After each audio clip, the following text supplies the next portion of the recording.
Bonjour très chers abonnés, bonjour très chers collègues, c'est Jean-Syn Konga, je suis ingénieur de bâtiments et travaux publics, formateur de logiciels de génie civil. J'espère que vous allez très bien. Aujourd'hui nous allons continuer nos formations sur robot structural analysis, communément appelé RoboByte. Alors nous allons donc faire le calcul de ferraillage de la semelle isolée avec patin. Voilà, donc c'est ce que nous allons traiter rapidement. Nous allons donc dimensionner ça sur notre très cher logiciel robot. Voilà, dans la configuration des projets, de ce que nous allons faire, en fait, c'est ça. Voilà, donc ça, c'est un projet. Ça, c'est le plan de ferraillage que j'avais calculé, bien sûr, à la main. Alors, nous allons dimensionner ça rapidement sur Robot Structural Analysis. Voilà, en quelque sorte, quelques informations qu'on peut avoir. Ce sont tout simplement de dessin pour avoir beaucoup plus la configuration du projet. Voilà, donc concernant le prédimensionnement, nous allons utiliser tout simplement le même données. Voilà, dans la section de notre SML isolé avec patin est là. Donc on aura une section de 130 cm x 180 cm. Voilà. Alors je peux prendre d'abord le crayon ici. Voilà, dans les patins aussi est là. Je prends d'abord crayon. Justement, je vais vous montrer les patins. Voilà, dans les patins est là. Donc c'est cette hauteur. Voilà, je vais tracer ça comme ça. Voilà, donc c'est ça, ce qu'on appelle patin. La hauteur des patins est là. Après prédimensionnement, on avait trouvé donc la hauteur des patins est de 20 cm. Voilà, donc c'est ça la hauteur des patins. L'inclinaison de notre semelle est là. Voilà, donc en fait c'est comme ça. C'est ce que nous allons donc modéliser rapidement, dimensionner sur Robot Structural Analysis. Alors concernant la descente de charge ici, effort normal ici. Donc nous allons prendre, je peux prendre par exemple effort normal que nous allons utiliser ici. On peut supposer que on peut prendre même, je prends 1200. Voilà, donc je prends 1200. Voilà, donc 1200 kN. L'unité de la force que nous allons utiliser, ça sera dans les kilonewtons. Donc NI ou NT sera égal à 1200 kN. C'est ce que nous allons utiliser. Voilà, on ne tient pas compte de la longrine, ça sera un peu négligé. Justement, je vais vous montrer comment est-ce qu'on peut calculer ça rapidement sur Robot Structural Analysis, puisqu'il y a beaucoup d'abonnés m'ont posé en fait cette question. Comment est-ce qu'on peut trouver le ferraillage de la semelle avec patin, isolé avec patin? Donc, je vais vous montrer ça directement ici. Voilà, alors qu'est-ce que je fais ici? Sans plus tarder, je prends directement le logiciel Robot Structural Analysis.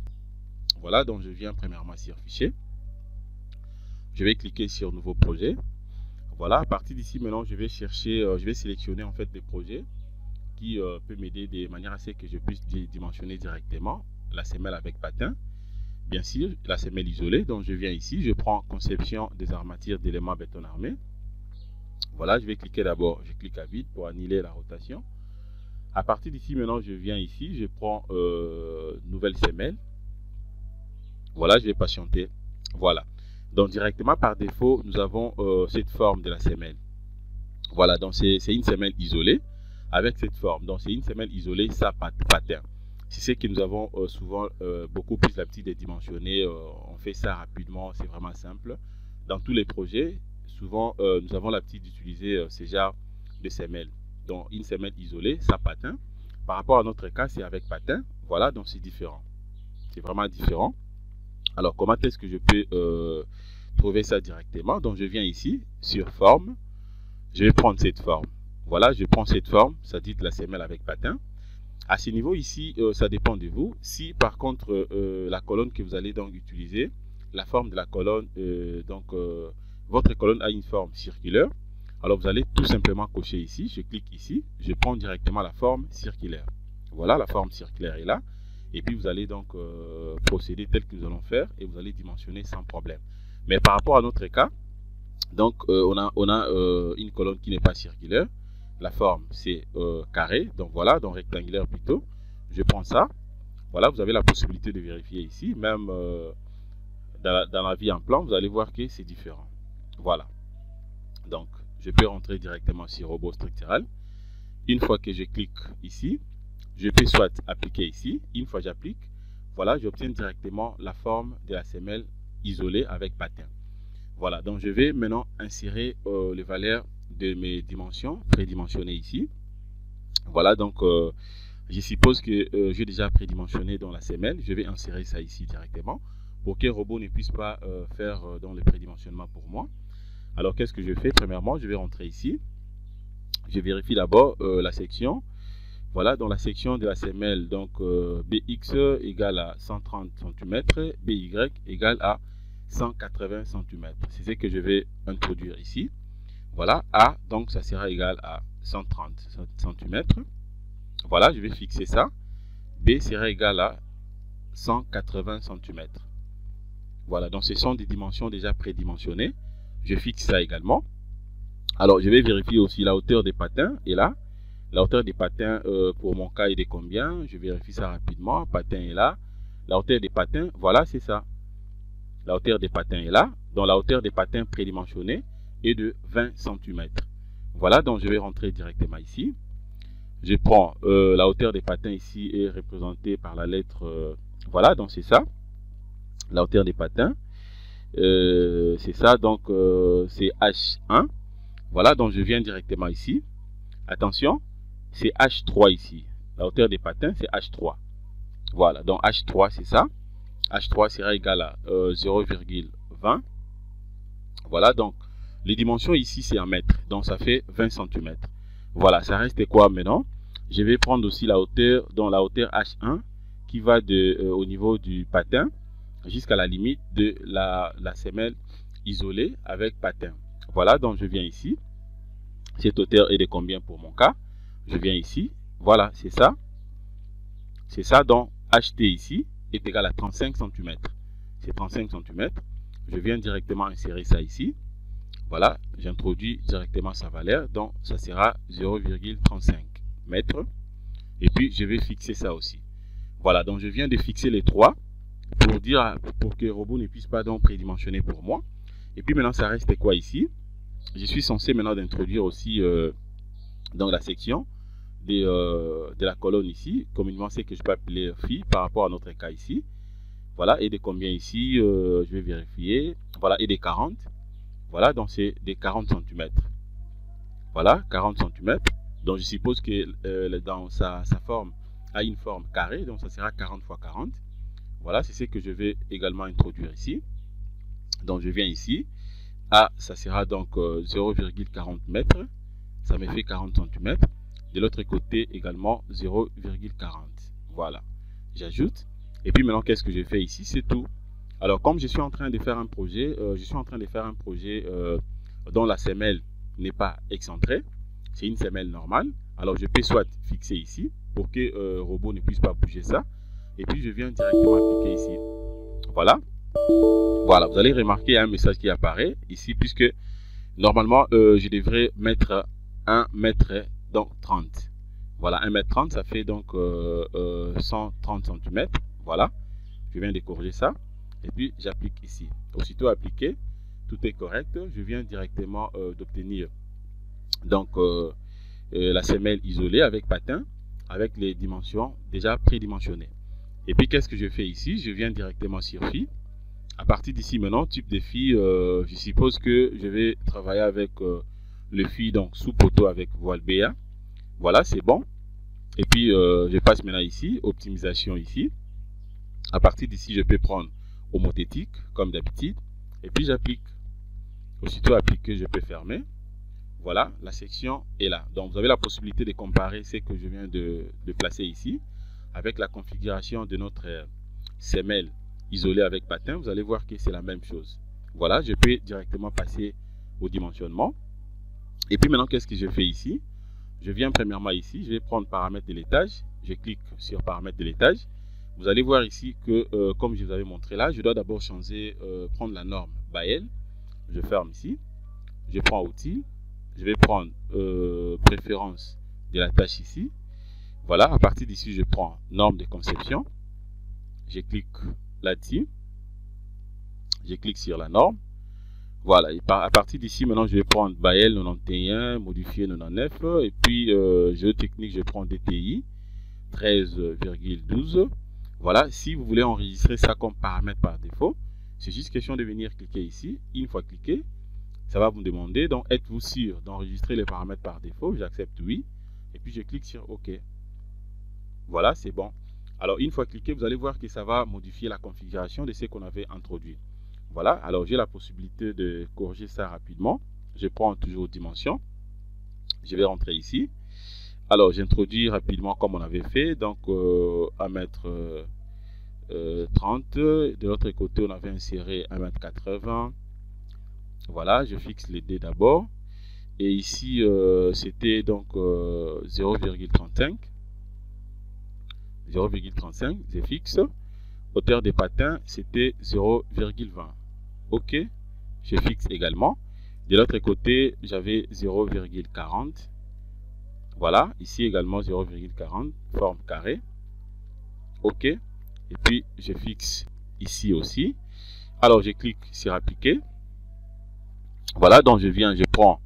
Je devais d'abord commencer à prendre la forme. Voilà, bon, qu'à cela détienne, je clique sur la forme, je fais ça, j'ai refait ça rapidement. Je prends 30. Voilà, 1m80. Voilà, 1m80. Et puis ici, c'est 0,35. Voilà, et puis de l'autre côté, c'est 0,20, la hauteur des patins. Je fixe le tout. Ici, c'est 0,40. OK. De l'autre côté, idem. Voilà, toujours 0,40.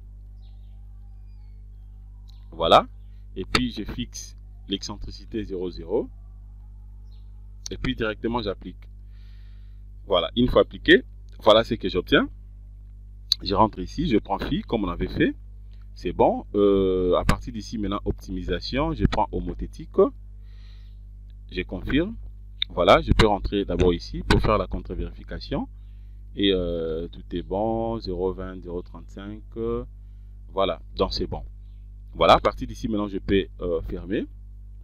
Je ferme ça directement. Voilà ce que j'ai ici. Je viens maintenant ici, je prends un paramètre de l'étage ici. Voilà, tout est bon. Je laisse toujours fissuration P préjudiciable, agressivité des milliers non agressive, tenue au fait nil. Et puis je viens ici, je prends option de calcul. Option de calcul ici. Voilà, donc les enrobages, ça dépend. Vous avez la possibilité soit de modifier. Voilà, donc à ce niveau ici, au niveau du sol, je prends, bon, je peux laisser comme ça, de 5 cm. Tout comme vous avez la possibilité de prendre soit 3, comme vous voulez. Je laisse ça comme ça par défaut. Condition de non-fragilité cochée, c'est bien. Voilà, je viens ici, je prends directement béton. Je vais utiliser béton 20. Poids volumique ici, donc je mets 2500. Voilà, 2500, je confirme ça. Kilogramme par mètre cube. Voilà, c'est bon, tout là. Voilà, mais aussi il y a un élément qu'il faut changer rapidement. Voilà, je ferme. C'est que je vous avais montré, on n'a pas changé. Vous allez remarquer ici que nous sommes en train d'utiliser les kilonewtons comme unité de force. Mais tandis que de l'autre côté, je vois les kilogrammes. Donc je peux changer ça rapidement. Je prends outils. Je vais prendre préférence de la tâche ici. Unité formant. Voilà, unité formant. Je clique ici. Unité de force ici. Donc c'est kilonewton. Voilà, de l'autre côté, kilonewton mètre. Je vérifie. C'est bon. Voilà, donc je peux rentrer maintenant ici. Voilà, je peux rentrer ici, c'est bon. Je vais confirmer 2500. Voilà. Et puis je prends maintenant armature acier longitudinal. Acier longitudinal ici. Je vais utiliser toujours haute adhérence 400. Et concernant maintenant les barres, je prends barre de 12 et barre de 14. Je prends acier transversal, toujours haute adhérence 400. Acier transversal à ce niveau ici. Pour la semelle, donc j'aurai la même section. Acier transversal ici, ce ne sont pas des cadres, mais ce sont des aciers qu'on va placer au niveau dans le sens transversal. Donc je prends le même diamètre, 12 et 14. Voilà, armature additionnelle ici. Voilà, armature additionnelle. Je vais prendre dans la même section. Je prends toujours 12 et 14. Voilà, armature longitudinale, acier transversal, oui c'est bon. Et puis je clique sur OK. Voilà, donc s'il y a à corriger, je vais corriger après. Disposition de ferraillage ici. je prends disposition de ferraillage. Voilà, donc ici, je peux confirmer diamètre 12-12. Alors, je viens ici, je vais cliquer sur option avancée. Voilà, acier supérieur, automatique, oui, je laisse comme ça par défaut. Alors ici, je ne peux pas d'abord confirmer l'espacement. Je vais voir d'abord ce que le robot va me donner.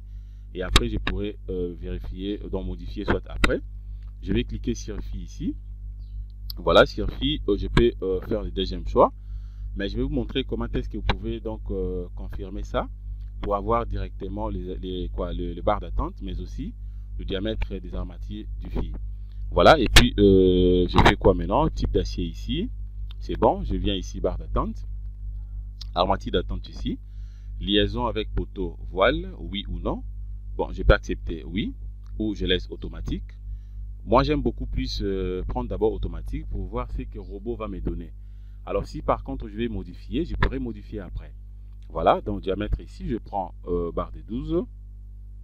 Voilà, vous voulez que ça soit encadré ou vous voulez que ça soit comment? Ça dépend. Vous pouvez soit cocher encadré ou alors vous laissez ça comme ça. Voilà, et puis je viens ici concernant la forme des crochets ici. Voilà, forme des crochets. Je peux prendre quelle forme? Je prends par exemple, donc je prends ça. Voilà, je prends ça, angle de 90 degrés. Je viens ici, je mets 5 cm et je clique sur OK. Voilà, et après maintenant qu'est-ce que je fais ici? Disposition de ferraillage, définir dimension, je n'en ai pas besoin. Je viens maintenant sur définir charge. Je clique sur définir charge maintenant. À ce niveau ici, maintenant, je suis censé tout simplement d'introduire dans la valeur de l'effort normal. C'est-à-dire après avoir effectué la descente des charges, par rapport à notre cas, on avait supposé que NT dans NI est égal à 1200 kN. Voilà, donc c'est le 1200 kN que vous voyez ici. C'est ce que je vais directement insérer de l'autre côté. Voilà, donc je vais rentrer ici. Je vais tout simplement introduire directement la valeur ici. Voilà, donc je vais introduire ça. À ce niveau ici, la nature, vous avez la possibilité de faire le choix. Soit vous considérez ça comme une charge d'exploitation. Voilà, donc je sais très bien que c'est une charge donc due au calcul. Donc c'est l'effort normal. Donc je viens directement ici, je vais introduire sa valeur. Je mets donc 1200 ici, je clique sur OK. C'est 1200 kN. Et puis maintenant, qu'est-ce que je fais? Je vais ajouter. J'ajoute.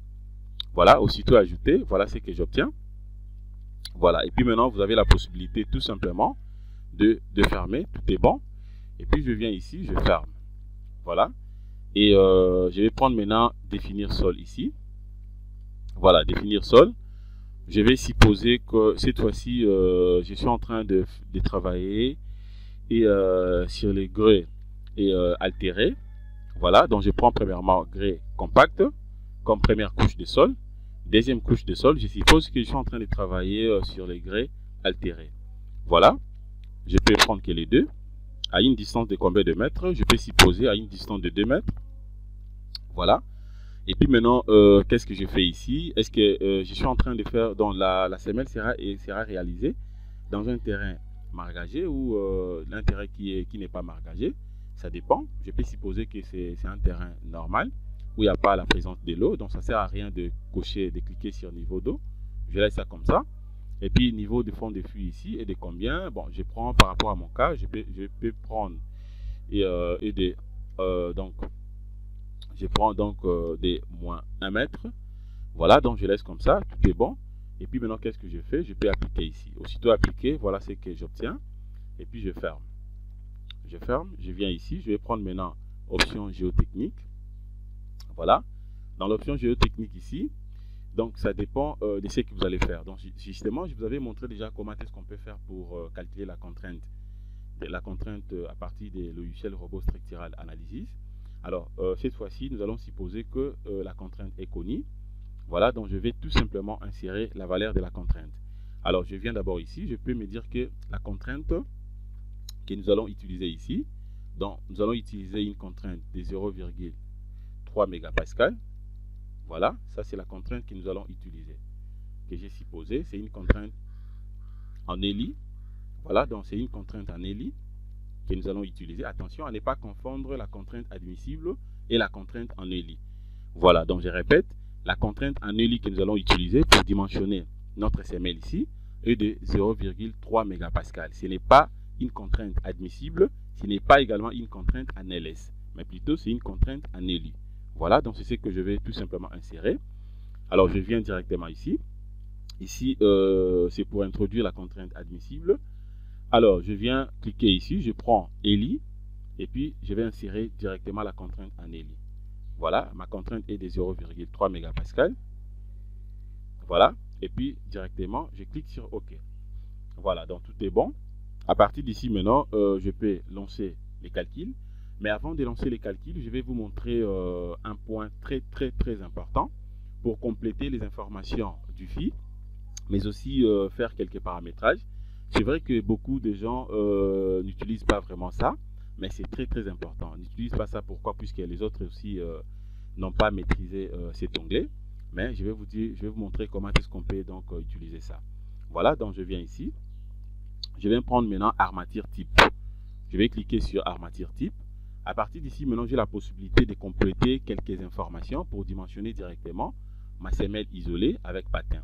Voilà, donc je viens ici. Ça, c'est la géométrie. Je laisse ça comme ça par défaut, tout est bon. Je viens cliquer sur barre inférieure. Voilà, je clique sur barre inférieure ici. À partir d'ici, maintenant, j'ai la possibilité de faire la contre-vérification de tout ce que j'avais paramétré de l'autre côté. Voilà, dans les diamètres ici, je vais confirmer. Je prends diamètre de barre de 12, c'est-à-dire barre longitudinale. Voilà, le sens de barre longitudinale, c'est ce qui est sélectionné ici en rouge. Je confirme tout simplement le diamètre 12. Je passe de l'autre côté, barre transversale. Voilà, c'est comme je vous avais montré ici. Voilà, je peux vous excuser, je peux rentrer d'abord ici. Voilà, je prends option de calcul. C'est comme je vous avais montré ici. Voilà, donc armature longitudinale ici. Voilà, j'ai pris barre de 12 et barre de 14. Armature transversale, ici, ce ne sont pas les armatures pour les cadres, mais ce sont des armatures qu'on va placer dans l'autre sens, dans le sens transversal. Voilà, donc vous allez voir ça aussi ici. Voilà, dans barre inférieure. Et ici, j'avais pris donc barre de 12 pour barre longitudinale. Barre transversale ici, je prends également diamètre 12. Voilà, donc je prends 12 partout. Matériau haute adhérence, toujours 400, c'est bon. Ici aussi, haute adhérence 400, tout est bon.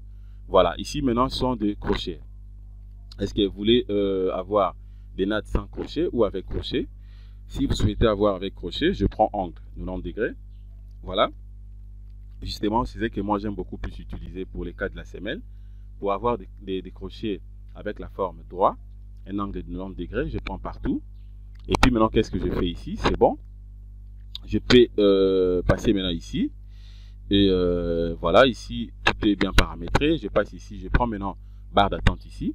Voilà, à ce niveau, vous avez la possibilité de compléter quelques informations, tout simplement pour les armatures de fil. Voilà, et puis maintenant ici, qu'est-ce que je fais? Paramètres et type de barre. Je viens ici, donc barre de 12. Matériaux toujours haute adhérence 400. Voilà, et puis je peux faire quoi ici? Pour les cadres ici, je laisse d'abord barre de 6. Je vais vérifier ce que le robot va me donner. Voilà, crochet ici, est-ce que vous voulez avoir les crochets à la partie supérieure? Dans la partie supérieure, c'est-à-dire en haut, à haut. Donc je mets aucun, donc je suppose que je n'ai pas besoin de crochet ici. Mais au niveau bas ici, je confirme, je prends toujours angle de 90 degrés pour avoir l'angle droit. Voilà, nombre de barres ici, 3, et puis de l'autre côté, ancrage, poteau. Je laisse d'abord comme ça, je vais vérifier après. Et puis je vais passer maintenant ici, je prends cadre dans le lit. Voilà, cadre dans le lit. Je peux d'abord rentrer ici, barre d'attente ici, attention. À ce niveau ici, il faut prendre barre diamètre 12. À ne pas confondre ici. Je prends donc diamètre 12. Ce sont des barres d'attente, donc des barres verticales. Voilà, tandis que maintenant pour les cadres ici, c'est ici où je vais prendre maintenant barre de 6 pour avoir directement mes cadres. Voilà, les cadres sont là. Les cadres est là, donc avec le diamètre barre de 6. Matériaux toujours haute adhérence 400. Voilà, ces niveaux ici, crochet, je laisse comme ça, donc 135 degrés. Et puis je clique sur OK. Voilà, je vais confirmer ça. C'est bon. Aussitôt confirmé, il y a une information qui apparaît ici. La condition suivante n'est pas satisfait, force portante du sol. La condition suivante, tout là. Alors, je clique d'abord sur OK. Je viens ici. Voilà. Et puis maintenant, qu'est-ce que je fais? Je vais prendre maintenant paramètres de dessin. Je vais prendre analyse, paramètres de dessin ici. Je vais cocher description des armatilles, longueur et puis espacement, comme on avait fait. Voilà, tableau, nombre, pièces, coché. Je clique sur OK. Et puis, je vais lancer les calculs. Je lance les calculs. Voilà, là, je viens de calculer. Mais il y a une information qui apparaît ici. Le robot ne m'a pas donné le plan de ferraillage. Voilà, donc la condition suivante n'est pas satisfait, force portante, tout là. Le coefficient de sécurité de ferraillage inférieur dans la direction des lacs, tout là. Je vais essayer un peu de corriger ça rapidement. Voilà, pour corriger ça, maintenant, qu'est-ce que je fais? Je clique d'abord sur OK, je vais rentrer ici. Je vais rentrer d'abord ici.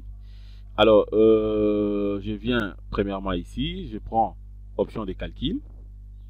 Voilà, option de calcul. Je vais faire ceci. Donc, je mets d'abord, je vais cocher nombre de diamètres. Je mets ça d'abord au choix pour voir d'abord ce que ça va donner et puis je pourrai corriger après. Voilà, même information. Je vais rentrer ici. Voilà. Voilà, donc là, je viens de lancer les calculs. Voilà l'information que nous avons réussi. Voilà, je vais corriger ça rapidement. La condition suivante n'est pas satisfaite. Force portante du sol. Tout là. Bon, cela revient à dire quoi? C'est vrai que la méthode qu'on a utilisée ici, c'est une méthode de laboratoire. C'est-à-dire qu'on a, c'est pas une méthode de laboratoire plutôt. C'est une méthode des contraintes que nous avons insérées. Nous avons supposé que la contrainte admissible a été connue. Dans notre contrainte qu'on a essayé, c'est une contrainte de 0,3 mégapascal, bien sûr en ELI. Voilà, donc là, vous avez des possibilités pour corriger ça. Soit, vous pouvez soit, j'annule d'abord, revenir ici. Vous prenez à nouveau donc option géotechnique. À partir d'ici, vous pouvez soit modifier la contrainte. Vous changez la contrainte ici. Vous modifiez la contrainte. Ou alors, soit vous changez la méthode. Vous prenez la méthode de laboratoire de manière à ce que vous puissiez calculer la contrainte du sol à partir de différentes couches de sol que nous avons introduites. Ou alors, je peux laisser ça comme ça. Voilà, donc je rentre ici. Je n'ai rien modifié. Je laisse toujours la même contrainte. Mais qu'est-ce que je fais maintenant ici? Je vais rentrer ici à partir des dimensions. Des dimensions ici. Alors, je vais décocher, je refuse de fixer de manière à ce que le robot puisse me prédimensionner ça une fois que je lance les calculs. Voilà. Je viens de décocher les tout. Je laisse que excentricité par rapport à la direction des X et Y cochées. Et puis, je viens directement cliquer ici. Vous allez voir que ça va marcher. Et je recalcule. Voilà, qu'est-ce que je fais ici? Oui, je vais rentrer d'abord ici, voilà. Donc, je n'avais pas appliqué. Une fois décoché ici, il faut d'abord appliquer ici, j'applique, pour confirmer que je viens de décocher ça. Et puis, je vais relancer les calculs. Maintenant, ça va marcher sans problème. Je relance. Voilà, là, je viens directement d'obtenir le plan d'exécution de ma semelle isolée avec patin. Voilà, donc, tout est là. Voilà. À partir d'ici maintenant, vous avez la possibilité de faire la lecture des résultats. Alors, je peux venir ici, je prends armature ici, pour avoir directement la note de calcul. Je prends donc note de calcul ici. Voilà, donc vous avez la possibilité tout simplement de lire et vérifier tout ce qu'on a fait. Voilà, vous allez voir que je n'avais pas modifié la contrainte. La contrainte en ELI, c'est toujours 0,30 mégapascal. Voilà, donc en LS, c'est calculé par les logiciels robots structural. Tout est là, je n'ai rien modifié. Voilà, il n'y a pas d'informations en rouge ici pour dire que la note de calcul est normale. Et puis maintenant, qu'est-ce que je fais? Je peux venir ici, je prends semelle ferraillage ici. Voilà, pour essayer un peu de voir les rendus de plan de ferraillage. Pour répondre directement à notre question, attention, notre question c'était de trouver le ferraillage. Voilà. Donc, voici le ferraillage que je viens de trouver. Le ferraillage de la dalle. Ça, c'est en vue en plan. Et ça, c'est une coupe transversale. Voilà, avec patin, en quelque sorte. Voilà. Alors, je peux cliquer ici. Voilà, c'est que je viens d'obtenir. Voilà, donc là, je viens de de dimensionner donc la semelle. Alors, vous avez la possibilité de compléter ici, par exemple, pour compléter les crochets de l'autre côté. Je peux retourner ici, je prends forme, et puis je mets aussi les crochets à partir d'ici. Voilà, et puis je peux rentrer ici, et barre d'attente ici, je vais vérifier d'abord le nombre, tout là. Je mets 4, de l'autre côté, tout est bon. Voilà, je clique sur OK. Voilà ce que je viens d'obtenir. Voilà. Donc, à partir d'ici, maintenant, vous avez la possibilité tout simplement d'aller réaliser. Voilà. Alors, je crois que nous sommes arrivés à la fin. Les crochets, c'est déjà bon. Voilà. Donc, nous sommes arrivés à la fin de notre formation d'aujourd'hui. Merci de votre disponibilité. Passez une excellente journée. Au revoir.